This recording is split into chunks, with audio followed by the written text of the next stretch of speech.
ये विधानसभा है कुचायकोट की विधानसभा। गोपालगंज में ये विधानसभा की सीट है और इस सीट पर जेडीयू का कब्जा रहा है। तो क्या गोपालगंज की इस सीट की खासियत है कि जेडीयू को यहाँ से जीत मिली? क्या पिछला इतिहास यहाँ का कुछ और है या यहाँ के समीकरण जेडीयू को फेवर कर रहे हैं या कैंडिडेट की चलती है? इसे हम खंगालने की कोशिश करेंगे। रंजन जी, अगर कुचायकोट को आप आके या कुचायकोट को स्कैन करें तो क्या रिकॉर्ड दिखते हैं पिछले विधानसभा चुनाव में?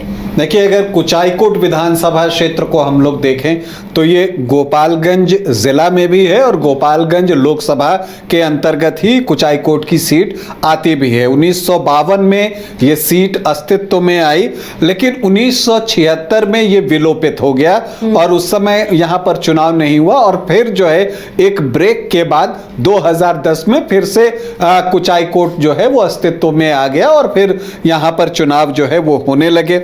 अगर आप यहाँ पर देखें कि जो शुरुआत थी उसमें कांग्रेस का यहाँ पर दबदबा जो है वो दिखता है, खास करके 1972 तक देखिए, 77 से तो फिर ये विलोपित ही हो गया था। लेकिन जब ये दोबारा यहाँ पर चुनाव होना शुरू हुआ है तो ये अब जेडीयू का किला बन गया है, कांग्रेस का गढ़ अब नहीं रहा। हालांकि कांग्रेस यहां से चुनाव लड़ रही है। अगर हम यहां पर देखें कि जो चुनाव हुए हैं तो अब तक 9 चुनाव यहां पर हुए हैं, जिसमें कांग्रेस को 4 बार जीत मिली है। जनता दल यूनाइटेड यहां से 3 बार जीतने में सफल रहा है, तो जनता पार्टी 1 बार यहां से जीती है और निर्दलीय को 1 बार सफलता मिली है। अगर हम ज्यादा जीतों की बात करें तो नगीना राय यहां से 3 बार चुनाव जीते हैं। जो वर्तमान विधायक हैं अमरेंद्र कुमार पांडे, वो भी कुचायकोट से 3 बार जीते हैं और शिव कुमार पाठक जो है वो यहां से 2 बार जीते हैं। जब आप कुचायकोट की विधानसभा सीट को और डीपली स्कैन करेंगे तो यह भी दिखता है कि यहां पर या तो ब्राह्मण उम्मीदवार जीतते हैं या भूमिहार यहां से जीतते हैं, तो ये चीज भी इस सीट को खास बनाती है। कुचायकोट प्रखंड और पंचदेवरी प्रखंड जो है इसके अंतर्गत विधानसभा क्षेत्र है। और अगर हम इसको देखें कि जो यहां पर अब तक 3 चुनाव जो 2010 से हुए हैं दोबारा अस्तित्व में आने के बाद, तो उसमें क्या कुछ हुआ है, तो देखिए जो एक चीज साफ दिखती है कि इस 3 के 3 में जीत जेडीयू को ही मिली है। तीनों बार ही अमरेंद्र कुमार पांडे जो है, जिनको कि किंग ऑफ गोपालगंज भी कहते हैं, वो यहां से जीतते रहे हैं। पप्पू पांडे भी उनको लोग कहते हैं। और आपको बता दें कि कुचायकोट की जो सीट है ये बाहुबली नेताओं की सीट रही है, तो यहां पर उसी तरह से चुनाव होता आया है और ये चीज यहां पर दिखती है। अगर आप कुचायकोट को 2010 से देखना शुरू करें, जब से दोबारा ये अस्तित्व में आई है, तो उस समय अमरेंद्र कुमार पांडे जो है जेडीयू के टिकट पर चुनावी मैदान में थे और वहां पर कांग्रेस से महेश राय थे। महेश राय जो नगीना राय यहां से 3 बार चुनाव जीते हैं, उनके बेटे, वो चुनावी मैदान में थे। इसके अलावा आदित्य नारायण पांडे आरजेडी के टिकट पर चुनावी मैदान में थे और उमेश प्रधान भी यहां पर चुनाव लड़ रहे थे। लेकिन यहां पर जो अमरेंद्र कुमार पांडे हैं उनको 51,815 वोट, मतलब 40.92 41% वोट के आसपास आते हैं। और दूसरे स्थान पर आरजेडी जो है वो रहता है आदित्य नारायण पांडे, उनको 32,297 वोट आते हैं, 25.5%।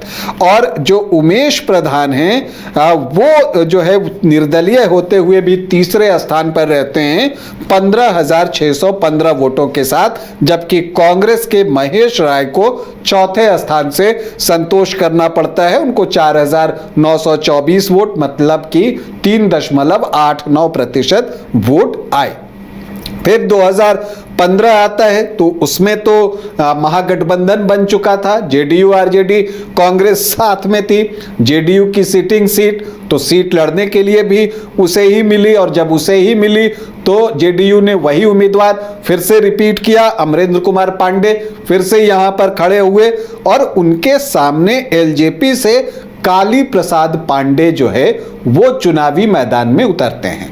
काली प्रसाद पांडे वरिष्ठ नेता हैं, कांग्रेस के नेता हैं, उनकी भी छवि बाहुबली नेता की रही है। वो निर्दलीय गोपालगंज से लोकसभा का चुनाव भी 1984 में, जहां तक मुझे याद है, वो जीते हैं। बाद में कांग्रेस में चले गए थे, फिर रामविलास पासवान की पार्टी एलजेपी में आ गए और यहां से उन्होंने जो है चुनाव भी लड़ा और 2015 में जो है एलजेपी ने फिर से उनको यहां पर चुनावी मैदान में विधानसभा के उतार दिया। बिल्कुल आमने सामने की लड़ाई थी और जबरदस्त टक्कर हुई थी वहां पर अमरेंद्र कुमार पांडे और काली प्रसाद पांडे के बीच में। और महागठबंधन में होने के बावजूद जो जीत हार का मार्जिन रहा वो बहुत कम था, 3562 वोटों का। बहुत करीबी मुकाबला था। बहुत करीबी मुकाबला था। 2015 में अमरेंद्र कुमार पांडे को 72,224 वोट आए, 43.28%, और काली प्रसाद पांडे को 68,662 वोट, मतलब कि 41.14% वोट, और हार जीत का मार्जिन 3,500 वोटों का। इसके बाद काली पांडे जो है फिर से कांग्रेस में चले जाते हैं और अगला चुनाव वो कांग्रेस प्रत्याशी के रूप में कुचायकोट से लड़ते हैं। अब यहां पर अमरेंद्र कुमार पांडे को एक बार फिर से टिकट देता है जेडीयू। अब यहां पर अमरेंद्र कुमार पांडे इस बार 74,359 वोट लेकर आते हैं, जबकि काली पांडे को 53,729 वोट मिलता है। प्रदर्शन पिछली बार से थोड़ा नीचे आ गया काली पांडे का। पिछली बार 41.14% वोट थे, इस बार वो घटकर 29.8% पर आ गए। जबकि जो अमरेंद्र कुमार पांडे हैं उनका भी मत प्रतिशत गिरा, लेकिन 2% के आसपास गिरा। 43.28 से वो 41.2% पर आए। यहां पर जो आरएलएसपी से उपेंद्र कुशवाहा की पार्टी से सुनीता देवी कुशवाहा कैंडिडेट खड़ी होती हैं और वो बेहतरीन प्रदर्शन करती हैं। 33,533 वोट वो लेकर अपने पास आती हैं। 18.6% वोट उनको मिल जाता है। हालांकि एलजेपी ने भी यहां से कैंडिडेट दिया था रवि पांडे को, लेकिन वो कुछ खास नहीं कर पाते हैं। 2,226 वोट ही उनको आते हैं। तो जीत यहां पर अमरेंद्र कुमार पांडे को मिलती है 20,630 वोटों से।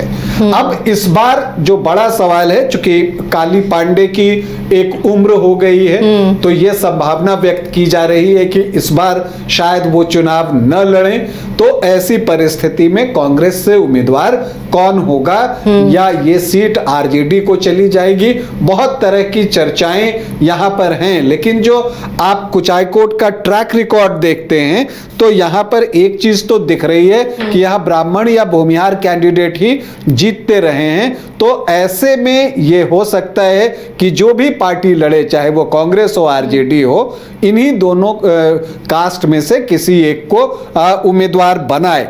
पिछली बार काली पांडे भी ब्राह्मण, अमरेंद्र कुमार पांडे भी ब्राह्मण। तो अब इस बार यह देखना है कि क्या ब्राह्मण वर्सेस ब्राह्मण ही होगा या ब्राह्मण वर्सेस जो है इस बार भूमिहार हो सकता तो क्या है। जातीय समीकरण इसी तरह कुछ वहां है? जी हाँ, इसी तरह के जातीय समीकरण भी वहां पर हैं और यही इस चीज का असर भी दिखाता है। अगर आप यहां पर देखिए तो एससी वोटर्स 12.4% हैं, जो एसटी हैं वो यहां पर 3.38% हैं, जो मुस्लिम वोटर्स हैं वो 14.1% हैं, यादव 7.5 से 8% हैं, और ब्राह्मण जो हैं वो 10 से 12% हैं। तो जब भी दोनों तरफ ब्राह्मण कैंडिडेट होते हैं तो ये वोट आपस में बट जाता है। लेकिन फिर जो बाकी समीकरण होता है वो एमवाई यहां पर उतना स्ट्रांग नहीं बनता, क्योंकि जो यादव वोटर्स की संख्या है वो 7.5-8% के आसपास ही है। तो फिर जो महागठबंधन की तरफ का ब्राह्मण कैंडिडेट होता है उसको नुकसान उठाना पड़ता है। खैर आगे बढ़े तो भूमिहार जो है यहाँ पर 9-9.5% के आसपास हैं, तो उनकी संख्या भी बहुत अच्छी है। राजपूत 2-2.5% है। वैश्य यहाँ पर सबसे ज्यादा हैं। वैश्य वर्ग से 16-17% जो है वो वोटर्स हैं यहाँ पर। इसके अलावा कोयरी, कुर्मी, धानुक जो हैं वो 10 से 12% है और यही वजह है कि पिछली बार आरएलएसपी की सुनीता देवी जो है वो 33,533 वोट लाने में कामयाब हुई थी। तो अब इस बार ये देखना है कि कैंडिडेट किसे बनाया जाता है इस परिस्थिति में। अगर आप देखें तो यहां पर अगर आप देखें तो अमरेंद्र पांडे तो जेडीयू से रहेंगे, इसमें किसी को कोई संदेह नहीं है। वो 5 बार के विधायक हैं, 3 बार तो कुचाई कोट से जीते हैं, 2 बार कटैया विधानसभा से जीते हैं। कांग्रेस से काली पांडे जो हैं एक पिछला चुनाव लड़े थे, लेकिन अगर वो नहीं लड़ते हैं तो एक धनंजय राय के नाम की काफी चर्चा है, भूमिहार जाति से आते हैं, तो हो सकता है कि उनको जो है टिकट दिया जाए। इसके अलावा महेश राय जो कि पहले भी चुनाव लड़ चुके हैं कांग्रेस के टिकट पर 2010 में, लेकिन तब उनका प्रदर्शन बहुत अच्छा नहीं रहा था, तो यहां धनंजय राय का दावा जो है वो मजबूत दिखता है। इसके अलावा जनसुराज भी यहां बहुत ताकत से लड़ने वाला है और उम्मीद पूरी है कि वो यहां से ब्राह्मण कैंडिडेट ही देगा। या तो काली पांडे की फैमिली से उनके बेटे को यहां पर टिकट मिल सकता है, या जो बच्चा चौबे हैं उन हैं पूर्व विधायक आपको बरहरिया से, उनके बेटे को टिकट मिल सकता है। तो यहां पर जो संभावना है कि जनसुराज ब्राह्मण कैंडिडेट ही देगा। आरजेडी से भी लोग लगे हुए हैं, सुनीता कुशवाहा भी आरजेडी में चली गई हैं, वो भी चाहती हैं कि उनको टिकट मिल जाए। इसके अलावा भी कुछ उम्मीदवार हैं जो कि अपना दावा ठोक रहे हैं, लेकिन ऐसा लगता है कि कांग्रेस को ही ये सीट जाएगी। अब ये फैसला कांग्रेस को लेना है कि चूंकि अब देखिए कि अमरेंद्र कुमार पांडे तो रहेंगे ही, ब्राह्मण हैं, इसके अलावा जनसुराज से भी उम्मीद रखिए कि ब्राह्मण कैंडिडेट ही आएंगे, और ब्राह्मण यहां उतनी बड़ी संख्या नहीं है, वो 10-12% के आसपास ही है। तो ऐसी परिस्थिति में अगर तीसरा भी ब्राह्मण कैंडिडेट ही हो जाता है तो केवल उसी वोट की जो है वो अलग अलग तरह से बटेगा। तो ऐसे में अगर दूसरी जाति से उम्मीदवार उतारा जाता है, अगर वो भूमिहार हो या वो वैश्य वर्ग से हो, अगर ऐसा कुछ हो जाता है, चूंकि वैश्य यहां पर 16 से 17% है और ट्रेडिशनली बीजेपी को वोट करते रहे हैं, तो ऐसी परिस्थिति में अगर महागठबंधन यहां से वैश्य प्रत्याशी दे दे या फिर भूमिहार प्रत्याशी दे दे या कोयरी, कुर्मी, धानुक में से किसी को उतार दे, तो एक फाइट जो है यहां पर देखने को मिल सकती है। तो मुकाबला यहां पर जोरदार होगा। देखना है कुचाई कोट का किंग कौन बनता है, कुचाई कोट में जनता किसे वोट करती है, और सबसे बड़ी बात यह है कि ये जो ब्राह्मण भूमिहार के बीच सियासी बिसात बिछी है उसमें पौ 12 किसकी होती है। तो देखिए ये कि कुचाई कोट को स्कैन करने पर सामने आया है और इस बार का मुकाबला यहाँ वाकई दिलचस्प होगा। किस तरह का मुकाबला होगा और कौन किस पर भारी पड़ेगा, इस पर भी हमारी नज़र बनी रहेगी। कौन कैंडिडेट होगा ये भी सबसे पहले आपको हम बताएंगे।